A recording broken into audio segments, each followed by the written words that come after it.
Numbers chapter 14, verses 1 through 5. And it reads, "That night, all the members of the community raised their voices and wept aloud. All the Israelites grumbled against Moses and Aaron, and the whole assembly said to them, 'If only we had died in Egypt or in this wilderness. Why is the Lord bringing us to this land only to let us fall by the sword? Our wives and children will be taken as plunder. Wouldn't it be better for us to go back to Egypt?' They said to each other, 'We should choose a leader and go back to Egypt.' Then Moses and Aaron fell face down in front of the whole Israelite assembly gathered there." Today we're in this week 2 of this series entitled Good Intention, and I want to use for a subtopic today, talk to me nicely. Talk to me nicely. You may take your seat. With everything I'm going through, I need you to talk to me nicely. Ladies and gentlemen, City Church, will you do me a favor? Clap your hands and make some noise if you're grateful for all the strong men in your life.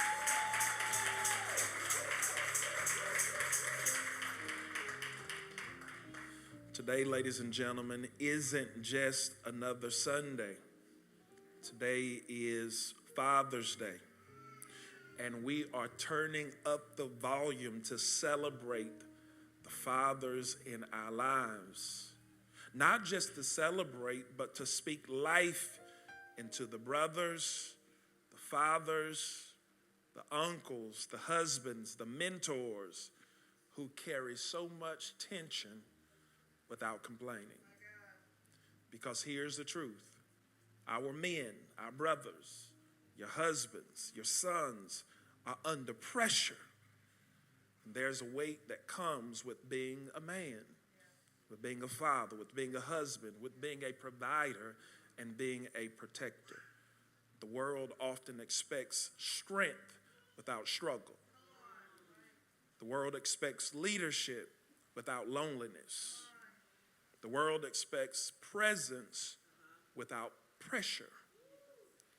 But the truth is, many of our brothers, our sons, our husbands, our fathers, many of them are walking miracles, holding the tension between leading like Moses and feeling like the children of Israel on the inside.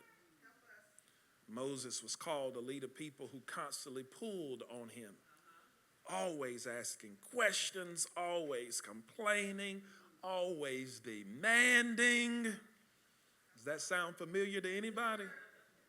Whether you're raising children or managing grown people at work or in ministry, the tug of war between expectation and exhaustion is real. And we are in this series called Good Intention because sometimes growth comes in the strain. Let me pause parenthetically and insert. I'm in the gym with my trainer, and it's like, how many you want to do? He's like, yeah, throw 445s up there. I'm like, me? I'm doing that. Hey, get that up there. And I'm knocking them down. Right? I get about 8. All right, I'm ready to lock it up. And he's like, nah, I'm with you now. You got 10 more. 10? Oh, I just struggled to do 8 by myself. What he's communicating, now I want you to struggle to do 10 with me because your growth is coming in the strain. We want to develop when life gets easy. But oftentimes your greatest growth comes when you're under the most pressure. All right, that was free. Happy Father's Day to you. Why is this important, ladies and gentlemen? Because men don't need perfection from the people around them, but they do need peace. They need encouragement. They need a place where they can take the cape off and still be called king.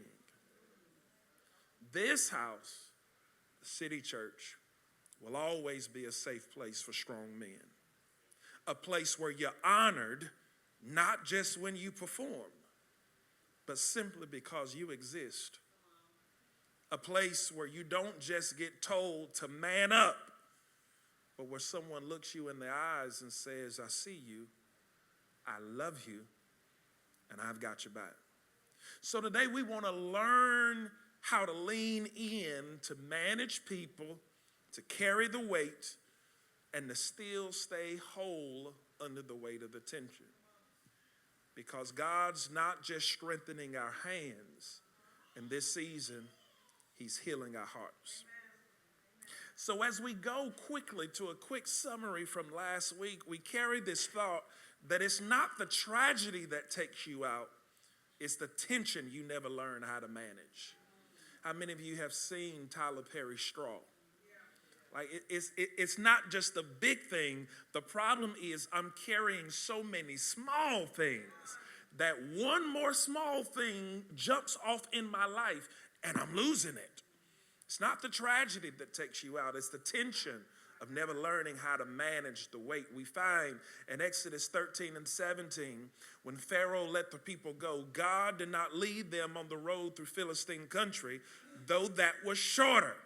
For God said, if they face war, they might change their mind and return to Egypt. This is for somebody who has a present ought with God because you feel like he is taking you the long way.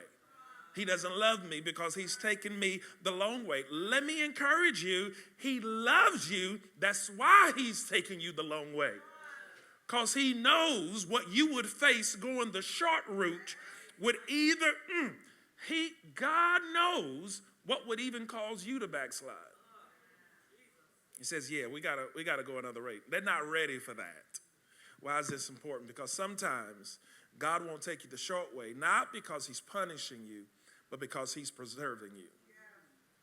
And it says in verse 18, but God led the people about by the way of the wilderness. When we talk about wilderness talk, we see that relative to the children of Israel. It's like this assumption that the wilderness was just random, or the assumption that the wilderness was the place that the enemy picked for them. But the Bible says God took them the long way, although there was a shorter way, because they couldn't handle what they would have faced the shorter way. So God led them the way of the wilderness. So when we run into our wilderness seasons and we're saying, how did I get here? Sometimes you got to ask, Lord, is this what you have for me in this season? Why? Because wilderness seasons are seasons of management. The wilderness is a place of preparation. It is in the wilderness where you get ready for what God has ready for you. We talked about movement management on last week, where sometimes the wilderness is filtering our movements. When we say movements, we're talking about obstacles, we're talking about options, and we're talking about our attitudes. How many of you were here last week? You were blessed by that. And so let's talk quickly, this movement of obstacles. Everyone say obstacles. Sometimes obstacles can serve as connections and or communities. Obstacles. It is in those moments where you have to experience the pains of moving out or moving on. It is in these seasons we have to experience the pains of moving out, moving on, and even sometimes moving around what you would prefer. What do we mean by this?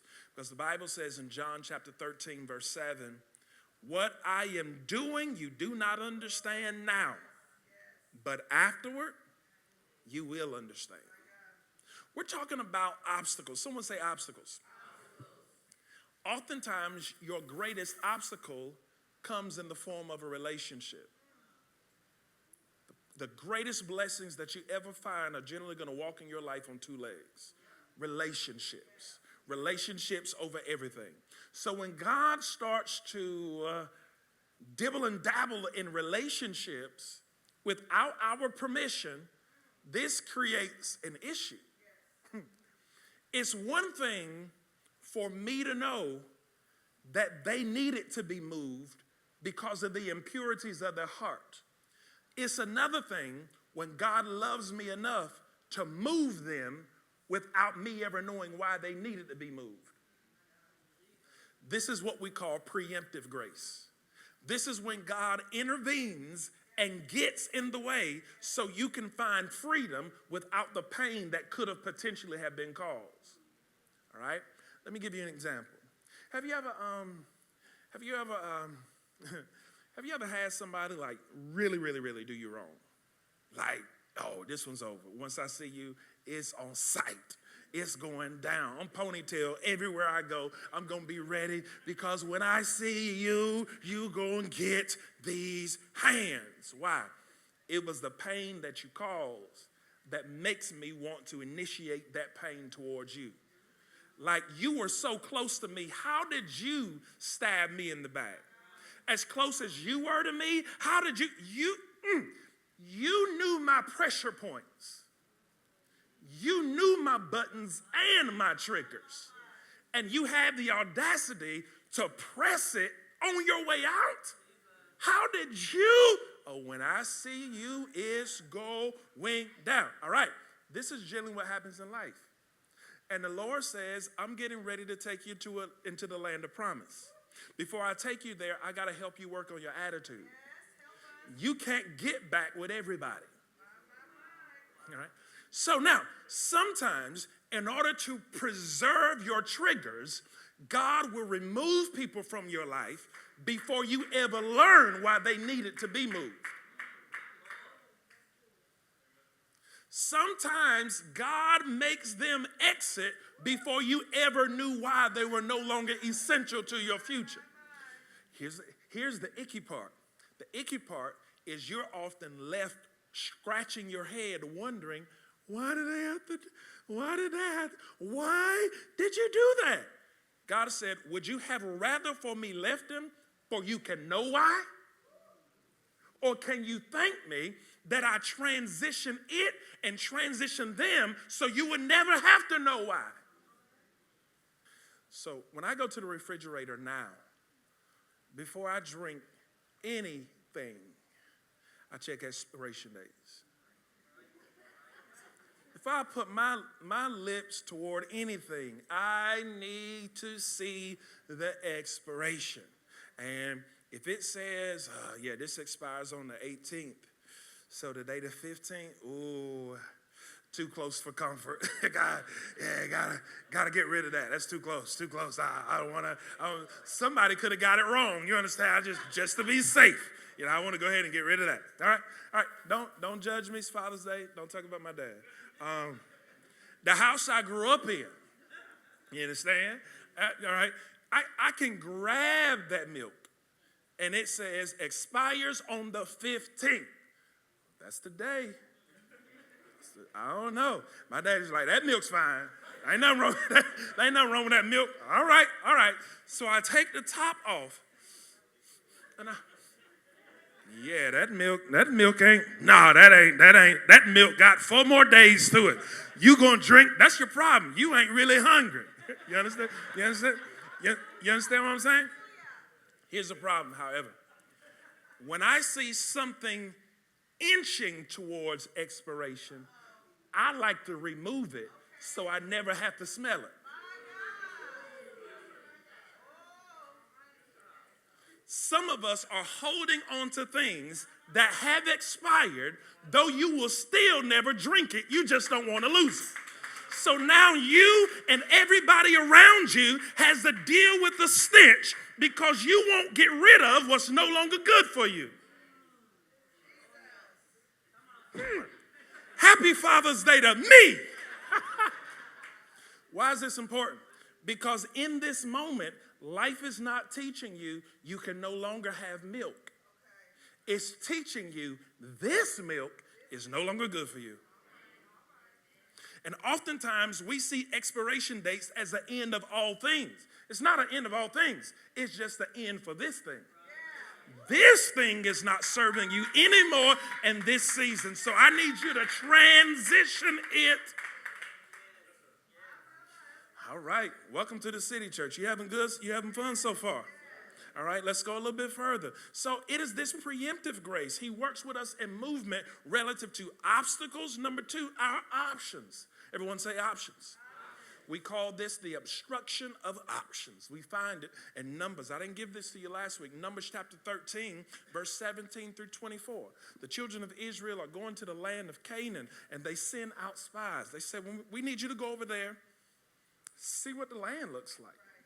See, is it really rich in agriculture and potential possibilities where things, animals can eat and plants can be raised and food can be harvested? Here's this additional thing. Everyone say options. He says, when you go there, do us this favor. I want you to find the grapes, and I want you to cut some off and bring them back. When you go over there, it's rich, so we hear. So find grapes, cut them off, and bring them back. Now, this is important because they're transitioning from captivity, coming through wilderness, preparing to go in the place of promise called Canaan. And they're getting ready to be introduced to grapes. They hadn't really had grapes. They survived off manna and quail and things along that line. So now they're getting ready to be introduced to options. Everyone say options. So here is one of the things God's trying to teach them. I need to help you manage your seasons of options. Because God never desires for grapes to get in the way of your relationship with him. He said, our relationship has been built together with me giving you manna on a daily basis. He gave them manna on a daily basis and told them there's no need to keep any extra because it's going to rot. I'm going to give you what you need every day. On the sixth day, get 2 servings because I'm not giving you anything on the 7th day. Everybody understand? Why did he do this? Not because he wanted to be amazing. He's trying to teach them in bondage how they should live being free. So even when you are introduced to grapes, pretend like the grapes are manna and still trust me for your daily provision. He did this instinctively. And so he says, listen, I want y'all, when you get over there, I want you to check out the land, but I also want you to look at the grapes, and I want you to bring grapes back to us so we can see. Why is this important? Because here we are learning how will being introduced to grapes impact your relationship with God? How will promotion impact your relationship with God? How will a fiance impact your relationship with God?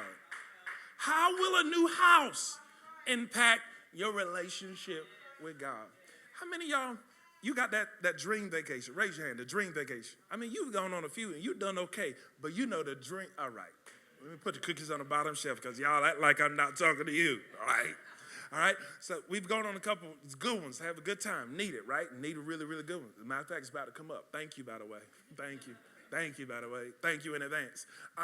So for me, dream vacation, I like water.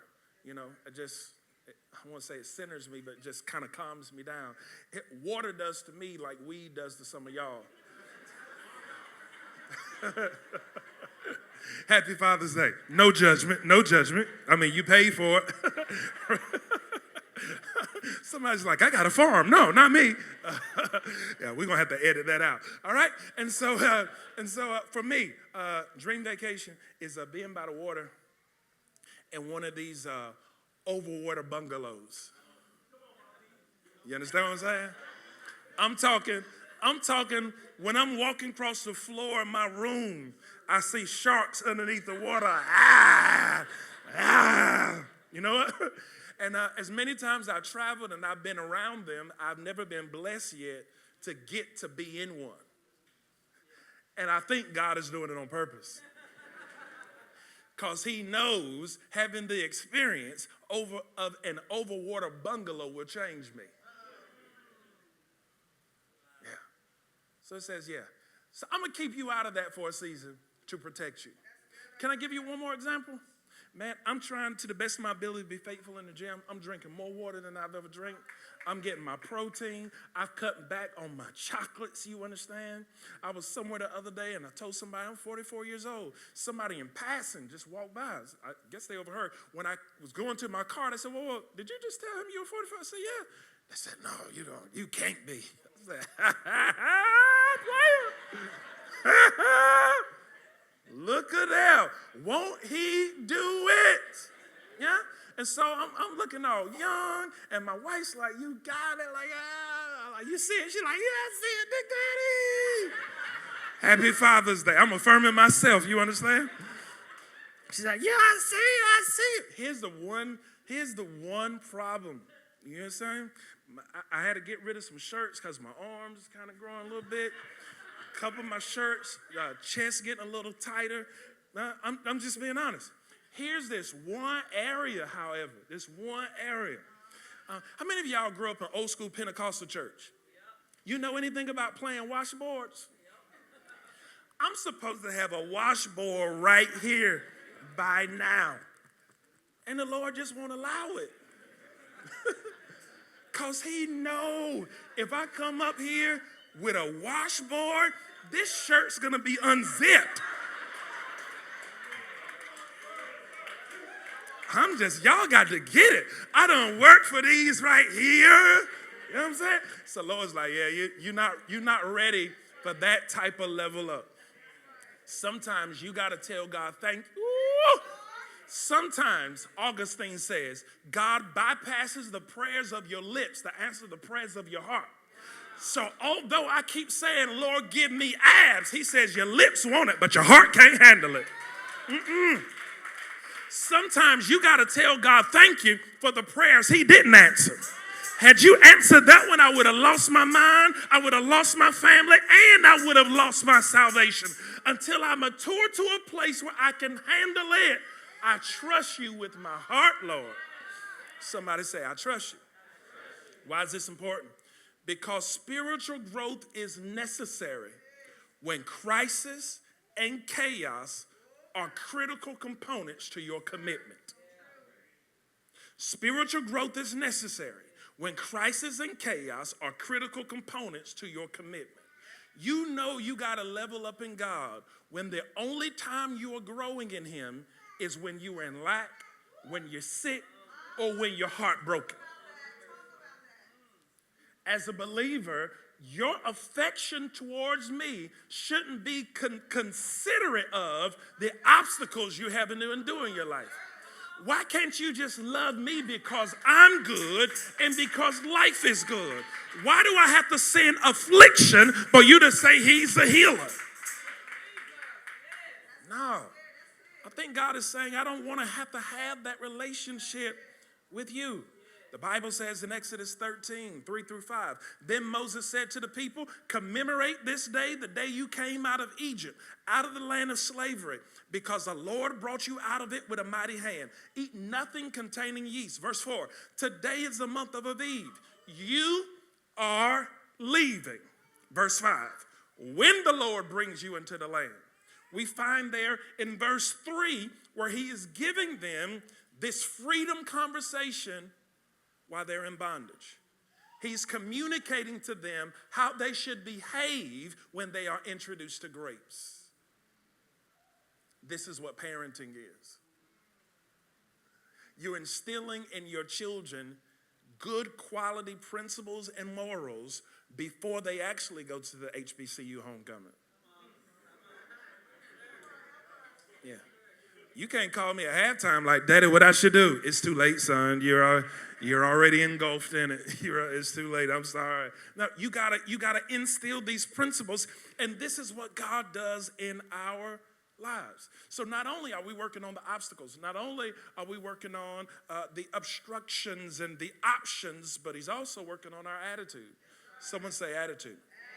We gave two examples on last week. Joseph, who was second in command, and he was betrayed by his brothers. And he finally, chapters later, he's facing his brothers in the middle of famine while he's overseeing all the food. His brothers come to him hungry, and when they realize that it was Joseph, they come at this point of humility because they remember what they did and they know what they deserve. But it was Joseph who looked at them and said, no, you meant it for evil. But God was a part of the plan the whole time. You meant to harm me. And God took what you intended to harm me to help me. Now, why is this important? This bespeaks the sovereignty of God. God used the evil intention of your heart to produce good for you and for me, because he knew one day you were going to be starving, and somebody had to be wise enough to manage the food to save a generation of people. What happens when life resurfaces and you come face to face again with the one who tried to hurt you? All right? So what we have to be in a season enough where we're in our Genesis 40-41 season, where we are now living life through the favor of God, that we can start families and raise children and call them, the Lord made me forget. The favor of God is overrunning and overwhelming my life in such a way I don't even remember what you did. That is this him working through our attitude. I gotta go. We only got 15 minutes left, and I'm gonna leave you alone. Why is this important? Because in order for me to stop snapping and learn how to handle standing in balance even under pressure, not only do I need movement management, I also need Moses management. What do we mean by Moses management? I got to learn how to handle the leaders and the influencers in my life. Why is this important? Because it's one thing to be able to handle the wind, while another to handle the weight attached to it. Some of us feel like I should be winning in this season. And what if God is withholding winning from you? Not because he doesn't want you to have the win, but he knows you can't handle the weight that comes with the win. All right. I'm not talking about y'all. I'm just talking about your cousins. Sometimes, your cousins, they be on Facebook and they post, I got me a new car. Look what the Lord did. Look at my Benz. Oh my God, he did it. He ain't. I don't know if he did that. Because if he did it, he'd also be responsible for the payment. Yeah, I think you're going to eat that payment. So before we celebrate the move or celebrate the win, let's really talk about, can you handle the weight? I know you look good when you drive it on the highway, but how will you feel when you have to drive it to get some maintenance? Are you still with me? Why is this important, ladies and gentlemen? Because as we are managing our Moseses, we find here through this passage that Moses longs for what God no longer has desire to use through him. So God is finally telling Moses, look, these people, I've had enough with them. So I'm about to complete my promise continually through you, and I'm going to use a couple of them. But them right here, they not. Matter of fact, I'm about to unalive them now. All right? It's about to be over for them. Moses goes into deep, watch this. He goes into deep spiritual intercession. He says, Lord, forgive them, make a way, come through, give them another chance. You are God who long suffering, your faith endure. If you can do it, Lord, won't you do it, Lord? I know you can do it, Lord. The Lord said, all right, thank you for your prayers. He said, this is what I will do. I will forgive them. Moses is like, yes. God says, but they still can't go. You are about to jeopardize your own future by trying to carry people to a place that they don't want to be. This is what I have for you, but measuring their heart, this clearly ain't what I have for them. So if you want it, you got to learn how to go get it, sometimes without them. So why is this important? So when we have strong relational attachments, that becomes extremely difficult. Because in my dream, all right, happy Father's Day. That's how, brothers, we've had swag all our life, you understand? We was in kindergarten, on the monkey bars, on the swings, coming down the slides, getting it, being dirty like boys are supposed to be.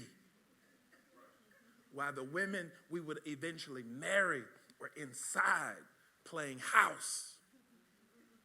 They're in the kitchen. Rondre, you want something to drink? I see you coming down this slide. Can I get you some fresh squeezed orange juice?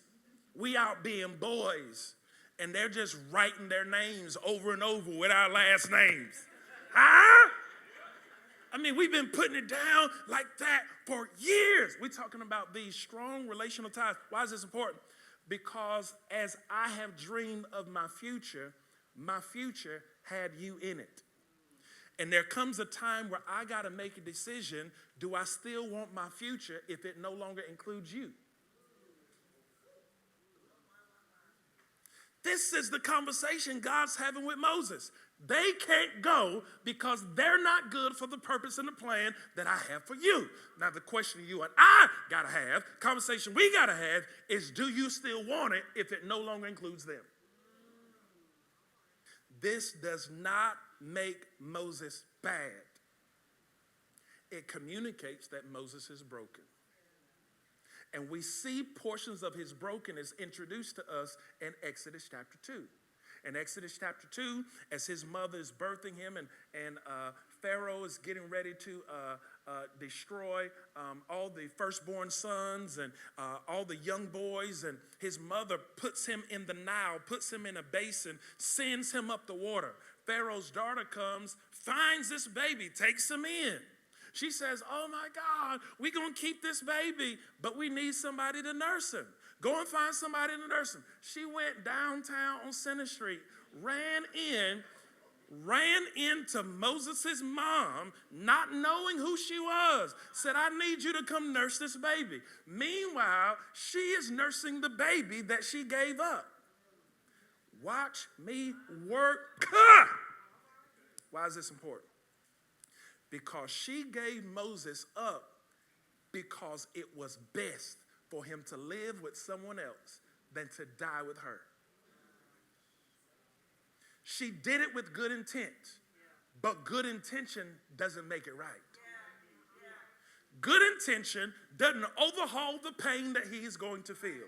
So he's living with this disconnect from the one who birthed him. Watch this now.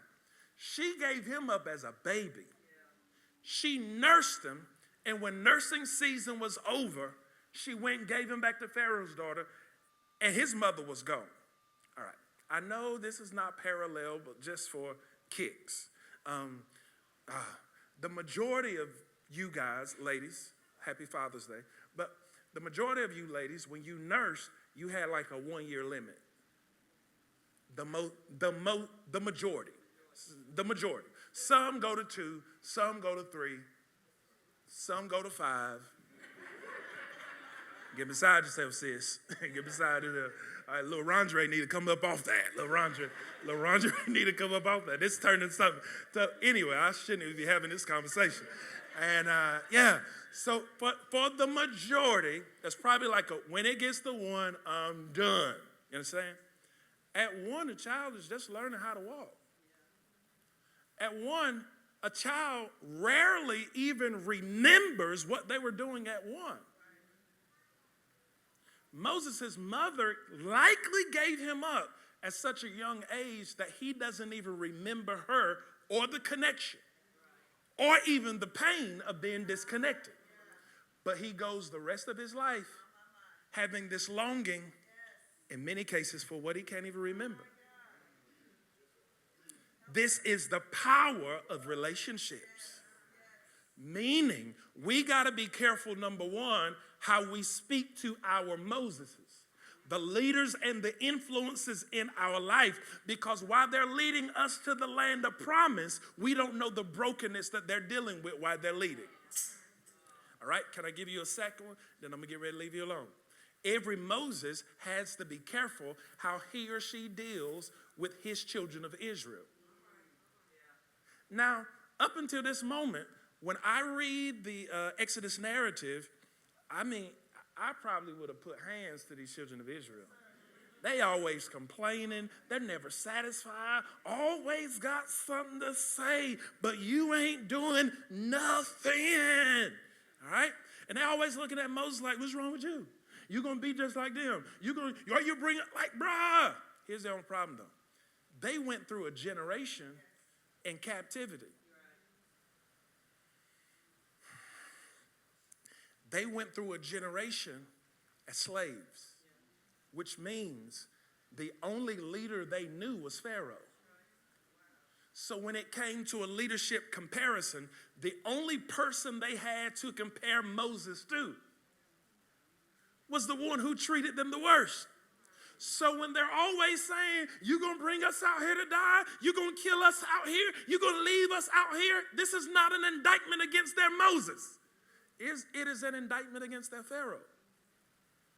So how many times, for some of us who are with spouses who have been in significant relationships before, how many times are they projecting upon you as the Moses in their life the experience of their Pharaoh? You gonna leave me too? What? What are we talking about? No, it's okay, Moses. Just be careful. The only other man she's ever been with is Pharaoh. So unless you give her another paradigm of comparison, that's all she has. Are you still with me? So we're dealing with these significant relationship points, and they are critical because the Bible says, be careful, Deuteronomy 8:1-3, be careful to follow every command I'm giving you today so that you may live and increase and may enter and possess the land. Remember how the Lord your God led you in the way of the wilderness in your heart, whether you would not keep his commands. He humbled you, causing you to hunger, then feeding you with manna, which neither you nor your ancestors had known, to teach you that man does not live by bread alone.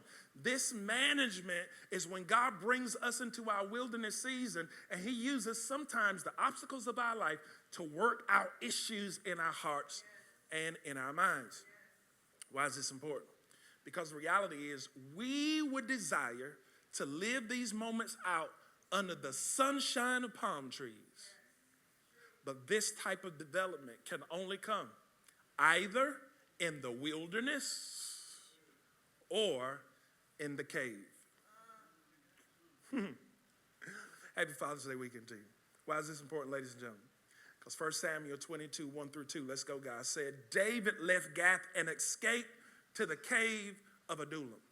And when his brothers and father's household heard about it, they went down to him there.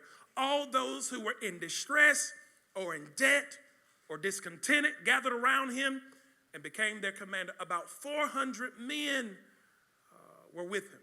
Cave time, ladies and gentlemen, is core curriculum in the school of spiritual maturity.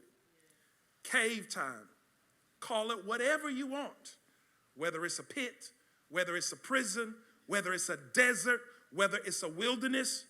The cave is basic training for all believers. I'll give you some examples. Joseph had a cave. It was his prison. Moses had a cave. It was his desert. Jeremiah had a cave. It was his pit. Daniel had a cave. It was his den. Paul was in and out of jail. He was in the pen. Jesus had a cave. It was the wilderness and or the tomb. Every believer has a cave. The cave is a place of death where you die to yourself. It is the place where your mettle gets tested, your maturity gets revealed, and your heart gets exposed. Why is this important? Pastor, I don't understand. Why does God have to do all this? You got to learn how to thank him for the wilderness season. Because if he doesn't expose for you what he already knows about you in the wilderness, do you know how embarrassed you're going to be when you fall in Canaan? So we were, as a ministry, transitioning for over 10 years theaters, schools. And for a long time, it's like, Lord, what you doing? We ready. You need to move. We need you to breathe. We need you now. And as maturity started to set in, I said, Lord, thank you. Because apparently you have us in this wilderness because either you're working something out of us or you're working something out of me. And I would rather you get it out before people know my name. Sometimes you got to tell God thank you for the times he preserved you by protecting you from what you didn't even know yet about yourself. Why is this important? Because your exposure energizes your expectations. Your exposure energizes your expectations. You would actually believe for more and believe for better if you could see more and see better. When I met my pastor, got into relationship with him, it was beautiful for me to see that a wife was more than a kitchen mechanic. Y'all too young to know what a kitchen mechanic is. Wives can do more than just cook. They actually make good friends. You can actually have fun together. And when you treat them well, they can still... Anyway, Jesus. Somebody ought to thank God for a cougar. You understand? Your exposure energizes your expectations. You need to be exposed to more to be able to authentically expect more. We were watching this film, The Cave of Adullam by Jason Wilson. One of the things he suggested is that if your hurt and generational trauma can be passed down, he says that also means generational healing can be likewise. But you will never be in a position to implement that if you're not exposed to it. You know more people who are in what you're in than those who have come through what you're in. And that's why you're just meddling in this season of wilderness instead of saying, Lord, thank you for the Canaan that you have promised for me. And this wilderness is only pulling out of me everything that needs to come out before I get to the place of where you're taking me to. Now, this takes a lot of strength. It takes a lot of fortitude. But Jesus serves as our perfect example. He would never call us to something he could not handle, has not already produced, come through himself. Everyone with me? So why is this important? First of all, number one, I'm talking to all of you. You got to talk to me nicely. If you knew everything I've gone through and what I've survived, you wouldn't be so judgmental. If you knew the weight that I'm carrying through these seasons of storm and darkness, you would not be so judged. So you gonna have to talk to me nicely or don't talk to me at all. These are my boundaries. You got to learn how to talk to me nicely. Number two, you got to learn how to talk to other people nicely. Because the same way God brought you through, he brought them through too. So the same patience and the grace you want, you got to be willing and able to extend it to someone else.